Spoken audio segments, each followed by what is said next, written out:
ዩቲዩብ ቪዲዮአችን ላይ የሰጠንን አስተያየት ወይንም ኮሜንት እንዴት አድርገን ሪፕላይ እንደምናደርግ ወይንም እንደምንመልስ የማሳያችሁ ይሆናል። ኮሜንት ሲሰጣችሁ ቀጥታ እዚህ ጋር ኖቲፊኬሽን ይመጣላችኋል። ኖቲፊኬሽን የምትለዋን ክሊክ ስታደርጓት እዚህ ጋር ይመጣላችኋል ማለት ነው። ከዛን በኋላ ቀጥታ ኮሜንት የሰጣችሁበት ቦታ ትሄዱና ቪዲዮውን ክሊክ ታደርጉታላችሁ ማለት ነው። ከዛ ክሊክ እንዳደረጋችሁት እዚሁ ላይ እንደሆነ ምላሽ መስጠት ትችላላችሁ ማለት ነው። ላይክ ማድረግ ትችላላችሁ። የሰጣችሁን ኮሜንት ልብ ቅርጿን መንካት ትችላላችሁ። ክሊክ ስታደርጓት ቀጥታ የልብ ቅርጽ ሰጥላችኋል። ላይክ የነበረችውን ክሊክ ስታደርጓት ላይክ ያደርግላችኋል ማለት ነው።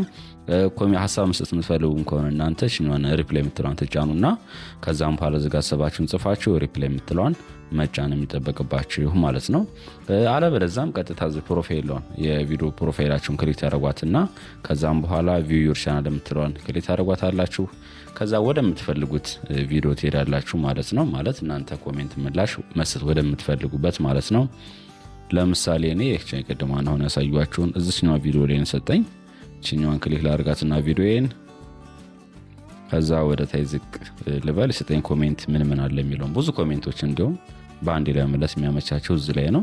ስለዚህ እቺ ላይ እንኳን ክሊክ አደርጋታለሁ፣ የልብ ቅርጿን እነካታለሁኝ። ከዛ ሪፕላይ ክሊክ አደርጋትና you save a lot time for me ብዙ ታይሜን ሴቭ አድርገህልኛል ምናምን ይላል።